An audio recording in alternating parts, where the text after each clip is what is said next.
Hello friends of the family, welcome to another exciting episode of Rink Life. Today's episode, I'm going to be doing another van build. If you watch my update, then you kind of have an idea of what you're doing. If not, I'm going to be taking this 1995 Ford E350 1-ton 7.3 liter Power Stroke diesel engine ambulance van and converting it into a camper. I'm giving myself 1 week to do this in, and I'm giving myself a budget of $1,200. Hopefully I can stay within those means. We will see. I know that sounds like a little bit higher of a budget than it should be for a very simple conversion, but a lot of that's going into the electronic system that I'm purchasing for it. I'll give you a breakdown on everything that I put into it at the end of the video in case you're curious on how that breaks down. I've never given myself a time budget before on a build like this, so we're going to see how that works. It may be a little bit shorter, it may be a little bit longer. This is going to be a fairly basic build, kind of like the minivan build that I did before, where it's as basic as I can and still serve all the functions that I want. So right now this is day one, and I'm going to give you a before tour of the van to show you what I'm starting with. Obviously inside the front, not a whole lot's going to happen here, except I plan to have a refrigerator between the seats running off the 12-volt system. And then going around to the back,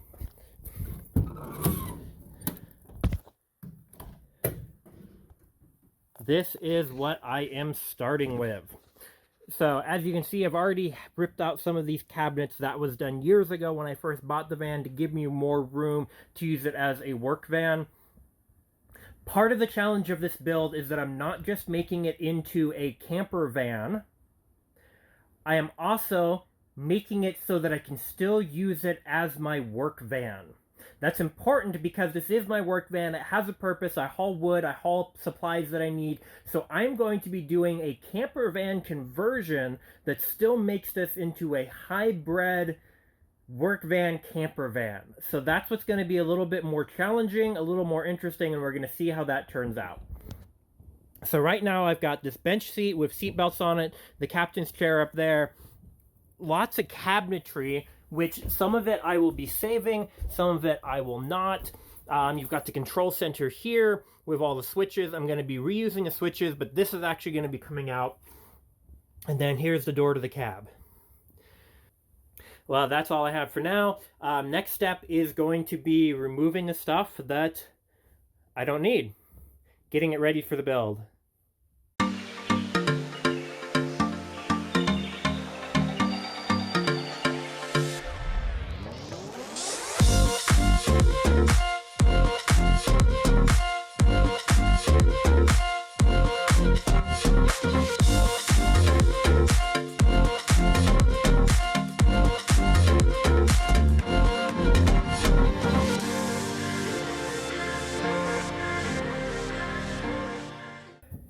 Alright, so I think I'm done with the removal. Everything I planned to take out, I have taken out. So yeah, that step is done. Alright, well it is the end of day one. It is actually well after midnight and I am tired. Once I got done stripping everything out of the van like you saw earlier, I decided that I had enough time to go into town and pick up the rest of the supplies that I needed to do the van build. So it was about an hour drive each direction, and then between the two stores I ended up spending about 3 hours finding everything that I needed. But I think I've got about 95% of everything I need for the entire build, except for what I ordered on Amazon that will be here by the end of the week. But anyways, I am tired, I'm going to bed, and tomorrow I'm going to start building. So I look forward to getting started with that. Alright, for now, till tomorrow. Alright, it is the start of day two. I am just getting started. It's a little bit more chilly today than it was before. First step is I gotta unload all the stuff that I bought last night. And hopefully, once I get it unloaded, I can actually get some building done. That's what I'm most excited for. Alright everyone, I decided before I started building I should probably do a little bit of wiring to make that easier than doing it after the fact. So I'm going to give you guys a little bit of a peek in case any of you are curious as to what the inner workings of an ambulance wiring system looks like. So as you can see above the cab, this is just a normal cab, you've got this compartment. 2 bolts, I've already unscrewed them most of the way. And then this panel drops down.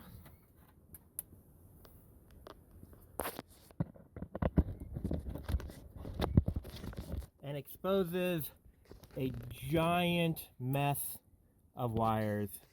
Ironically though, it's not a mess at all. In fact, what's really cool about the way that they did it was every single wire is labeled exactly what it is. So I could track a wire and go, this is RTFLD. That means that it's the right floodlight. And there's actually a code on each wire, stamped all across the wires. And then it came with a little manual that tells me exactly what each thing does and where it goes. So you've got like flasher number 6, and then all these are labeled, yes, it's dirty, I need to clean it up. But essentially what I'm going to be doing is right now, this is the wire that comes off of the main battery switch and runs everything, all the dome lights, all the sirens, everything that's added extra onto the ambulance, it runs it off of the main batteries.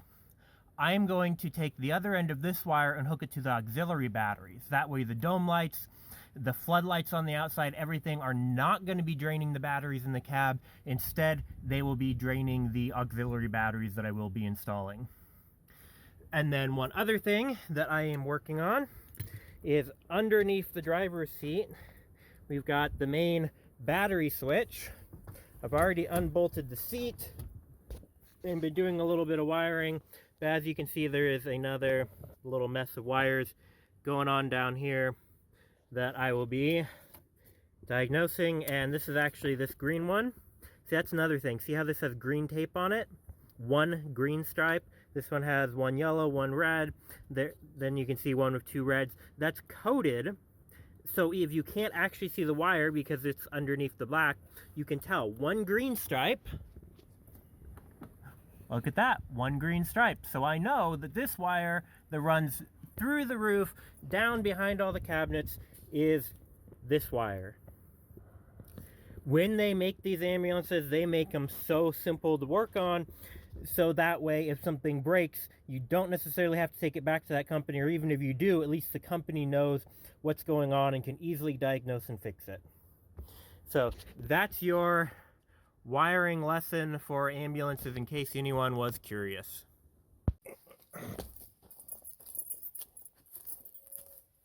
Alright, so it is now day 3.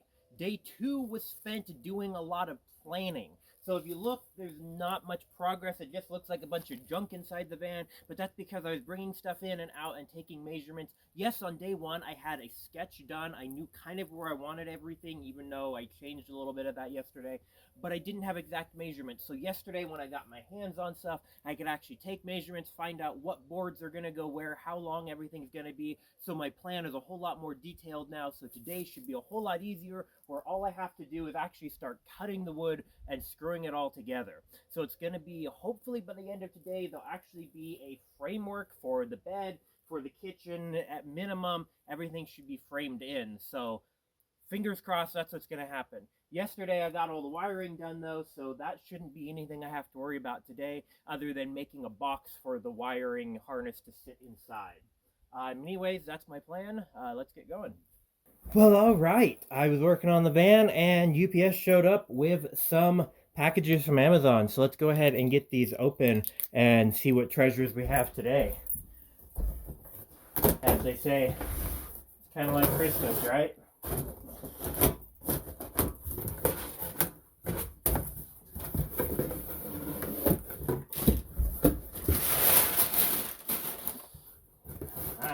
So, big one we got, obviously a stove.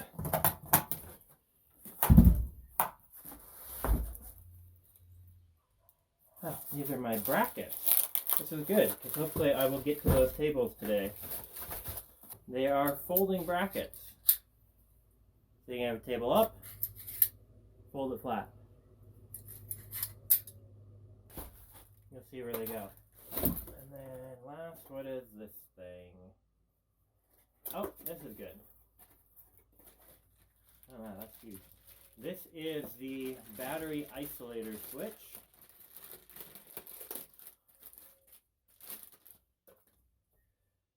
This is what's going to control the batteries in the house so they can be charging when the vehicle is running with the alternator, but when the vehicle is not running, it's not going to drain the batteries for the engine. So this will be an automatic switch. You hook up one of these wires to the ignition switch, so when you turn the key on, then it makes a connection. I might actually hook it up to a toggle switch so I can choose when it's connected, but yep, that's what that is, battery isolator switch. And then this big box, I can probably guess what's in here. I only ordered one thing this big.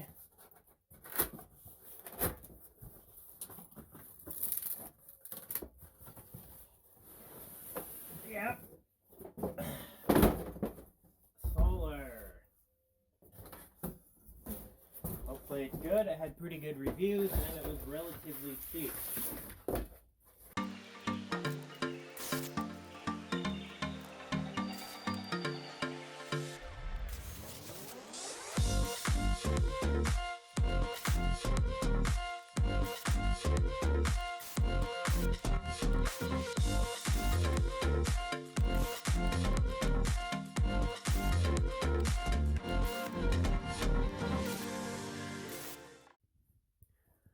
All right, so we are nearing the end of day 3, and as I had hoped, I got all of the framing done for the bed, and for the kitchen, and for the dog. No, not really. So bed's gonna go here. I've got the separate compartment for the batteries, as well as for the heater. This heater is currently running off of a little 1-pound propane bottle, but I have the adapter on order that's going to go into the 20-pound bottle. Obviously, it's not going to be there when it's on normally because there will be a bed over the top and it would just get too hot, but that's where its storage area is going to be. This is going to be the kitchen area, going to be a countertop, and then some cabinet doors in the front. And for any of you that have a good eye, you notice that the wood is all kind of different colors. Some of it looks older than others. That's because it is. If any of you have been to the hardware store in the last little while, at least here in Central Oregon, it was almost $7 per 2x4. So I just scrounged up what I could out of my scrap pile and used anything that was still in good shape. The actual plywood that's going to be covering all this is brand new, so it's going to look really nice. But the base, I figured no one's ever going to see it, so it doesn't have to be the prettiest. But yeah, this is all extra wood that I had left over from various projects. Anyways, I hope to get a little bit more done today, but this is what I've got done for now. Say hi, Max. Max, say hi. All right, so this is day 4. That means that midway through today, I will be halfway done with the time budget that I allowed myself. Am I going to be halfway done with the work? That I couldn't tell you, but I think I'm getting close.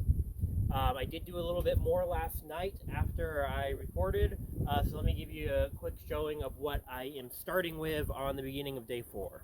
So I showed you the bed frame was completed, but I put insulation on the wall and got this wall panel cut and put up. It's not screwed in, no, there's one screw, because I want to put the platform down and see kind of how it goes first.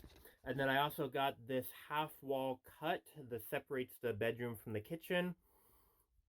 Got that curve cut to fit the shape of the van.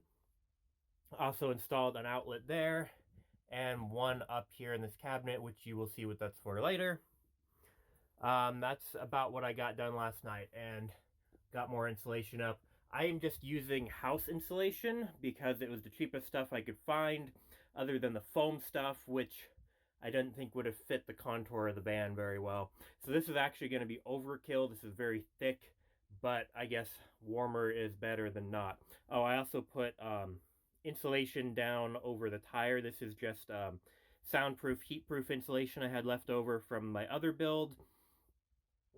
Because I'm going to use this as storage, so I didn't really want a lot of the fiberglass stuff where I'm going to be putting things down. So I just stuck that over that wheel well, give it a little bit of insulation. The floor is not really insulated. It's just got a 3/4 inch piece of plywood over it, so minimal insulation on the floor, but I didn't feel like tearing all that up because I would have had to take everything up to re-insulate the floor, so we're just going to live with it how it is. All right, let's get started with day 4. Okay, so another package from Amazon just arrived. I'm not actually sure what's all in here. I forget what I ordered, so I'm going to go ahead and open it for you. Open it for me. See what I got that is so huge. Ah, yes, that makes sense. I totally forgot. This is my refrigerator.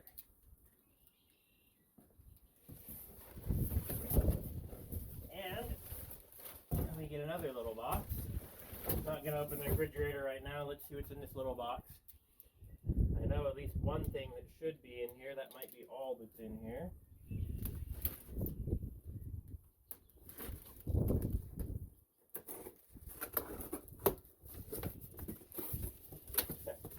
It's a box inside a box.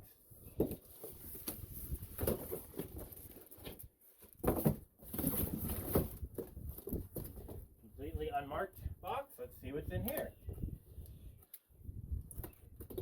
Probably unmarked. I don't know how they know that they're putting the right thing in the right box.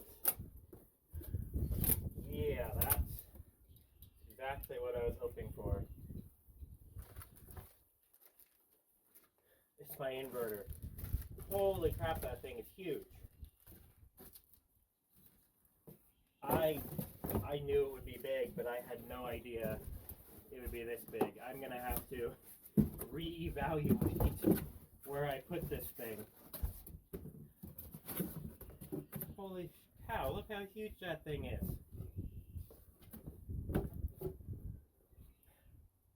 This is what $300 will get you. Well, $169, I think. Wow. Alright, so that's what I got today, a refrigerator and inverter. Alright, so it's now day 5, and yesterday, oh my gosh, I don't know what happened. I worked all day long and almost nothing got done. So that's going to put me way behind. I've essentially got 3 days left, and I need to spend one entire day doing sewing, making the cushions, making the curtains, and then I want the last day to do kind of the final touch-up project. So that means today I need to get pretty much everything else done, and that's a lot to do. I'm not sure if I can do it. It's kind of crunch time right now, so we'll see how that goes. Fingers crossed. Let's give this a go.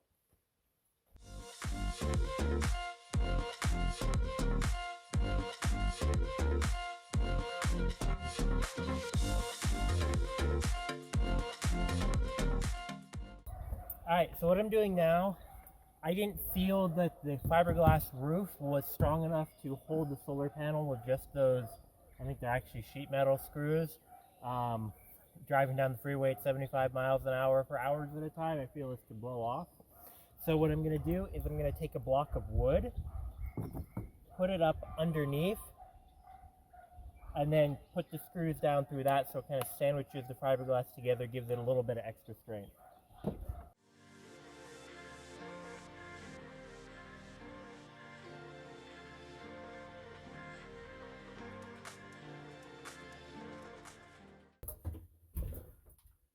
Light flashing means it's getting a signal from the panel. I think the solar is done. So something that I've been doing lately that I've really enjoyed is kayaking. Definitely not great at it. I wouldn't even do any type of rapids, but it's fun to find a still lake and put the boat out and paddle it around. But kayaks aren't small, so they don't fit inside very well. So I wanted some sort of roof rack on the ambulance so I could take the kayak with me. And originally I bought some pipe and some iron and some angle iron, and I had all these plans for this fancy welded roof rack that I could make custom for the van. It would have been relatively simple, but it still would have taken most of an afternoon to create. Um, and I may someday do that, or I may try to find a nice cargo box that goes on top. The problem is that my van has the fiberglass top, so I can't do just a standard roof rack, because it won't fit. Most of the time they go under the drip rails, and the drip rails are way down farther than they would be on a normal van. So instead, I came up with something that is really about the simplest thing that I could figure out that I think is going to work. So essentially, I just need something to attach the end of the strap to, and then wrap that around the kayak. So let me show you what I did. So these eyelets, I actually had laying around. Someone gave them to me. They were off of an old flatbed trailer for tie downs. I've got all 4 of them, and they aren't just screwed into the fiberglass, because that obviously wouldn't be very strong. I did similar to what I did with a solar panel. Let me show you what the inside of these eyelets look like. I accessed through where the light goes, and there's just a 2x4, and there's the bottom with a big fat square washer on it. And then it's just tightened down.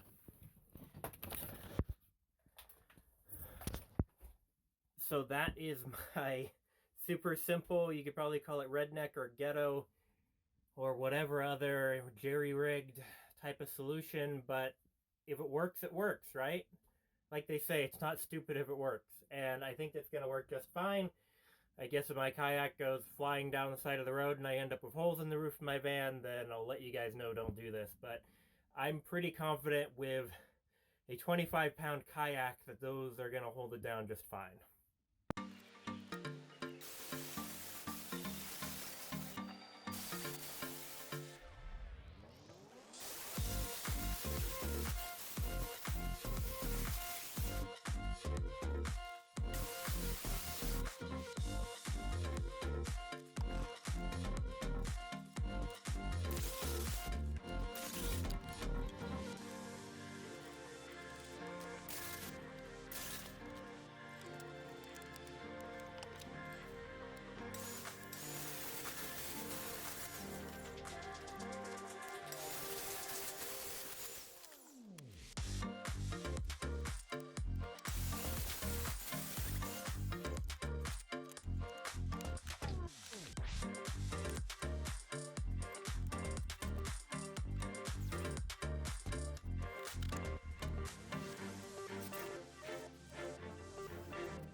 Oh wow, it is getting late. It's already dark. I've been working for about 8 hours, and I still have so much to go. And I know that if I stop right now, I'm not going to get it done in that 1 week. I know I don't need to get it done in that 1 week, but I feel like I've challenged myself to do that. And if I don't get it done, then I fail the challenge. Almost like one of those online internet challenges or reality TV shows, you know, you get a certain amount of time to get the project done or else you don't win the show. That's where I feel like I'm at right now. So every little minute is going to be counting for the next 3 days. So I've got to be a lot better with my time. Okay, well, it is now officially day 7. And if you cover, you're going to be asking yourself, well, what happened to day 6? Well, yesterday I wasn't feeling very well, so I didn't really get a whole lot done. So basically, my entire schedule is thrown off by a whole day. I still have a whole lot to do. Am I going to get it all done today? Probably not, but I'm going to try my best. I work better at last minute under pressure anyway, so maybe I'll get lucky. I was hoping to run into town one more time and pick up a few extra supplies, but I don't have time to do that, so I am going to be reusing a lot of stuff that I wasn't planning to reuse. So we'll see how it goes. All right, I will keep you posted. All right, first thing I need to do is clear out all the extra wood and tools and supplies so I can really get in there and find out what else still needs to be done to call this thing finished. So that's what I'm going to be doing. So I was clearing stuff out, and what I think was underneath one of the walls I took out, because I was moving a lot of stuff, I found a fortune from a fortune cookie. See if you can read what this says. I don't know if that's showing up, but it says, all your hard work will soon pay off. I think that's pretty relevant for today, don't you? Let's hope that soon is soon. Holy cow, that is just insane how much of a mess building a van can take in 1 week. I had this thing totally cleared out before I started. Between the demolition and the cutting and installing and everything, I think someone could make a job just cleaning up after van builds. Alright, so on to making the cushions. For the actual mattress, hi Max, for the bed, I'm going to use this mattress that came out of an older trailer that I remodeled. I put a full thickness mattress in the trailer, so I've had this one in storage for a while. Still not going to be easy because I'm going to have to re-sew the outside, but it won't be as hard as starting from scratch.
All right, well, it is the 9th day, actually.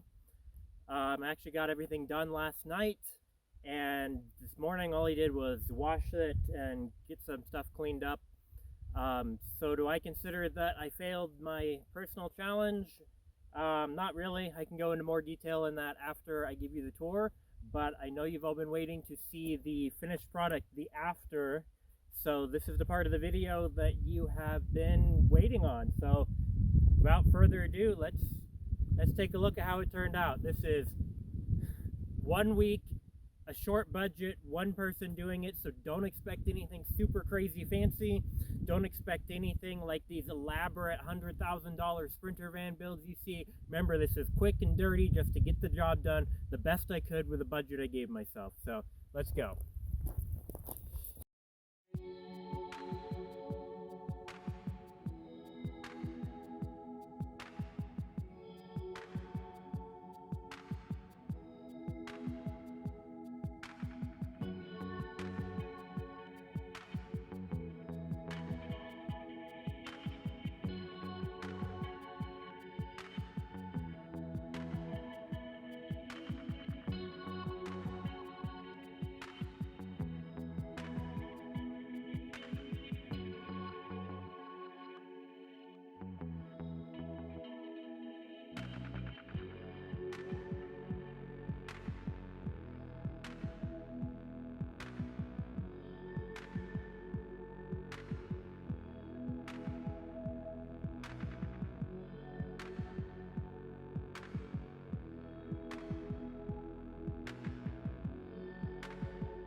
Well, there you go. That's the tour. That's what I got done in about a week for about $1,000 by myself.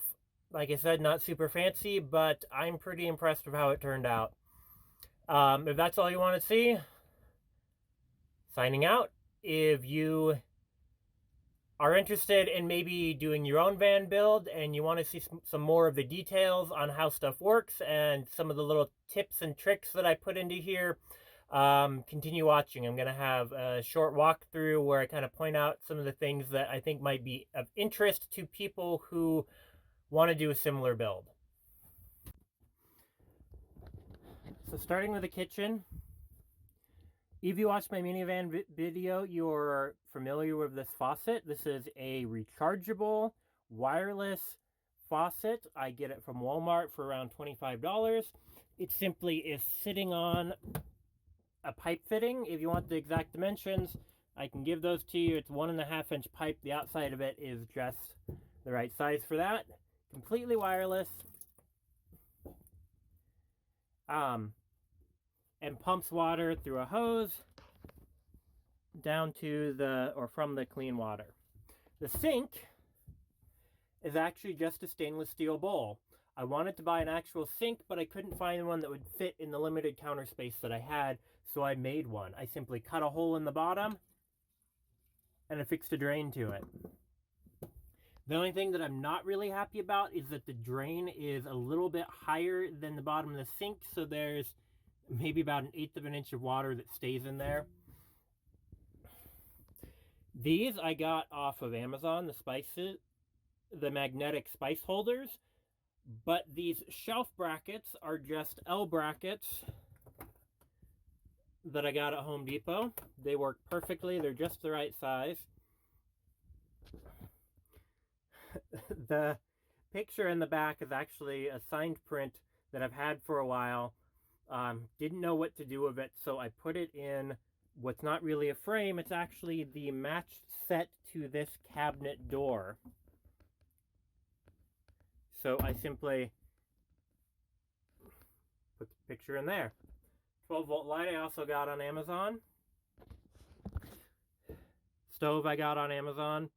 The way that the stove is installed is fairly simple. Pretty much cut a hole in the countertop, drop the stove down, and then it's got a hose running down to the propane tank. So this is a regulator that branches off 2 ways. It's actually designed for a barbecue. So one side goes up to the stove, and the other side goes to my little buddy heater, with a little adapter that I got.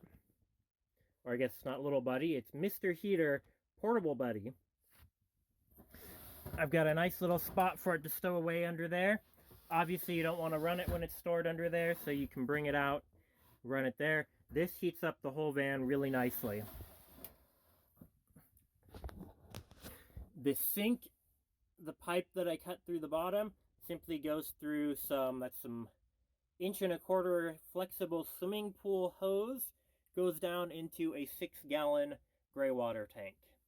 You can't see how full the gray water tank is, but being that the fresh water is 5 gallons and the gray water is 6 gallons, my theory is that whenever you get low on fresh water, it means it's probably about time to dump the gray water.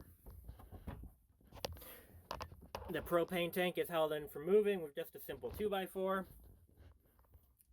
The cabinet just has a simple magnet. We'll see how well that holds. I think it'll be fine though, because it takes a little bit of force to open it.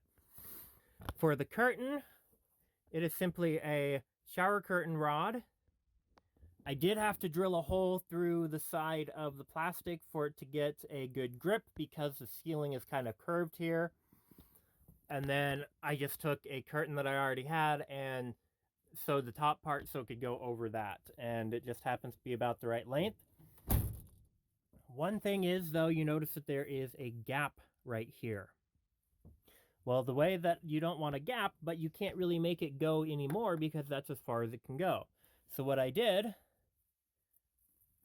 was I stitched a magnet in there. You can't really see the stitching, but it's in there. So then when you are parked, you can just clip the magnet there. And now you don't really have a gap anymore. No more gap. Total privacy. Speaking of magnets, this curtain over here also has magnets. That way when you are in the bathroom area, it can be totally closed off. It's got 5 magnets holding it on.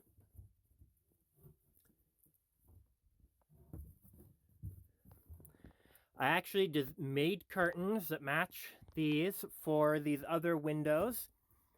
And I had other magnets that I was going to sew into them. I had them all designed, but the other magnets just weren't strong enough and the curtains kept falling off. I only had a few of these left. I had enough for that, and then I also put them into this for the same reason. So when it goes around, you can stick it to the side and then you don't have that gap. Same thing on the other side. So I will get more magnets and I will have curtains for all the windows very shortly. So the couch is actually the original bench seat from the ambulance, but I custom made these cushions. The mattress for the bed was actually a much larger mattress that I was able to cut down and then sew the cases for them. Because this is what they call a Type 2 ambulance, it means that it is the original F350 frame. It doesn't have the big box, so the sides are curved. What that challenge that gives is that the cushions go back farther at the bottom than at the top. I don't know if you can see the angle, but they're kind of sloped out, so they would keep falling. So what I did was I took little bungee cord material and sewed it into the case, and then just simple cup hooks. That keeps them from sliding around while you're driving. I know some people use Velcro, and I probably could have done that, but lining everything up seemed a little bit more complicated. So that's just a simple solution that I discovered. For the tables, they have simple locking brackets. I got those on Amazon. I will give you a link to all of this stuff. And it is just simple plywood. That is why there is kind of this division wall between the bed and the dinette area, or the couch area, is so that there is a place to attach these tables. It also gives the bed area kind of privacy, more privacy. If I was sharing this with multiple people, which I might do at some point, it might actually be advantageous to put a curtain across here, and then someone could be sleeping in peace while other people are sleeping in privacy while other people are still up doing whatever. The reason why, other reason why I wanted folding tables, because I thought about a different way to do this.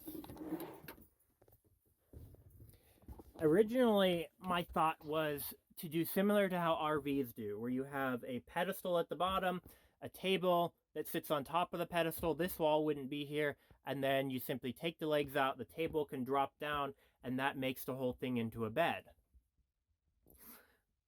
But first off, those legs are not very cheap. And second off, this is still my work van, so I need to be able to haul full-size sheets of plywood and lumber. So having this hallway with nothing in it allows me to have things go from the back all the way up. If I take the refrigerator out, all the way up. And that can be up to 12, sometimes 14-foot long boards. So of course I've got the TV. There is a piece of wood that screws into the top, screws into the bottom, and the TV mount is on that. I installed this plug and this plug down here, and then the one behind here was already there. The switch up there goes to my inverter. My inverter hides under here. Let's see if we can see it. Right, there it is. And that yellow cord powers my whole electric system. Under here is also my batteries. Yes, they are cheap Walmart batteries. but they are $69.99 a piece. I got 2 of them. Each one is 109 amp hours. That is really hard to beat. For about $140, I get 200 amp hours. If they wear out after a couple years, fine. I will replace them.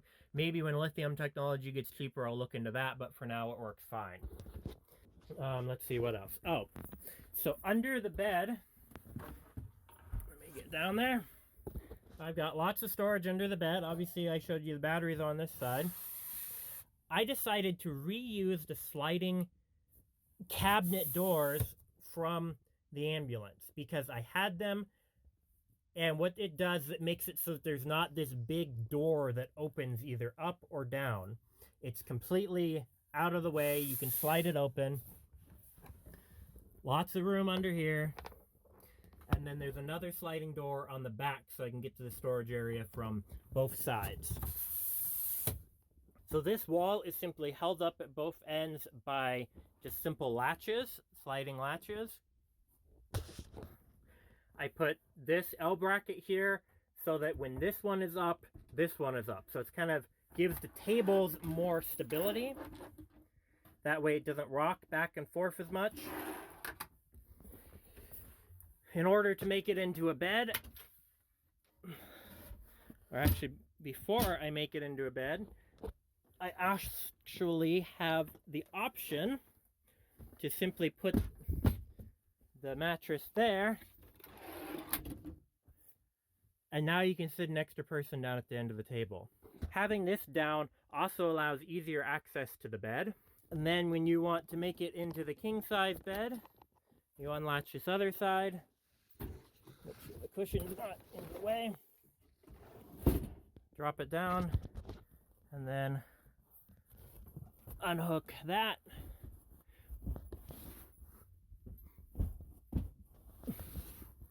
There you have it. Now you've got nearly a king-size bed. It is 6 feet long by almost 6 feet wide. It's like 2 inches shy of 6 feet. As you can see, there's still seat belts here. 3 seat belts, so that way I can have up to 3 passengers back here, plus the one up front. Great for when my kids want to come with me.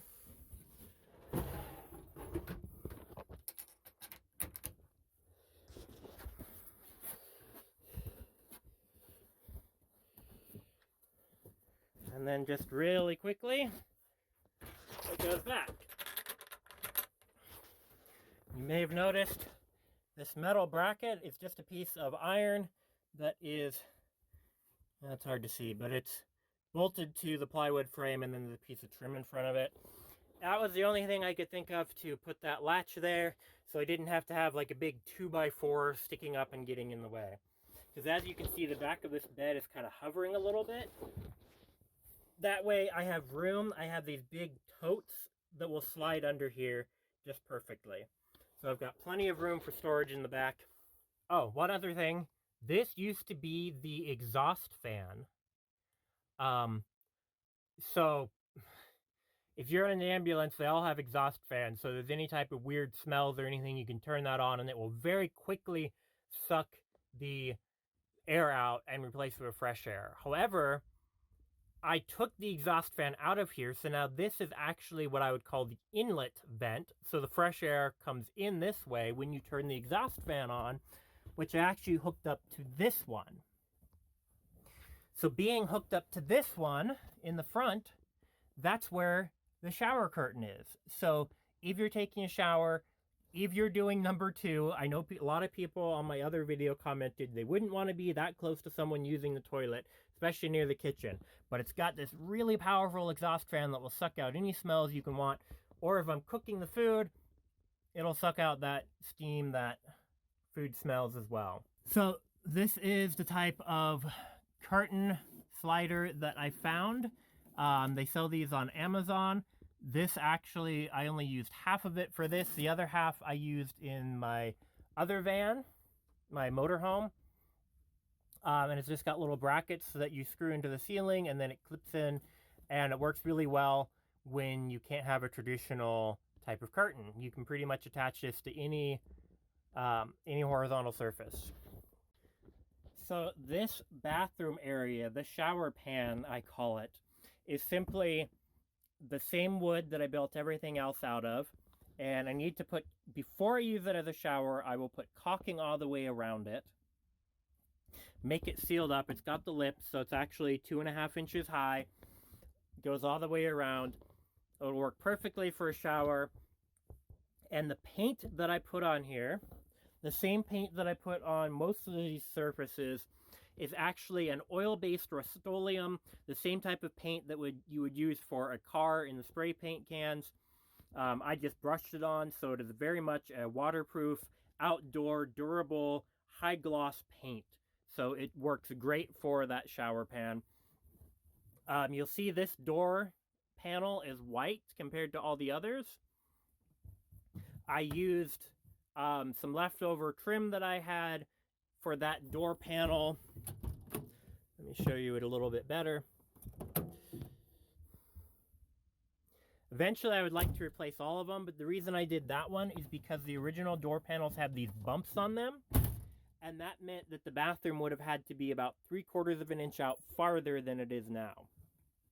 So that gave me just a little bit more room by taking that panel off. Same thing in the back. If I replace those, it'll give me a little bit more storage space. For those of you who have an ambulance and are watching this and trying to get some ideas on wiring, the way that I ended up wiring it up is a little bit different.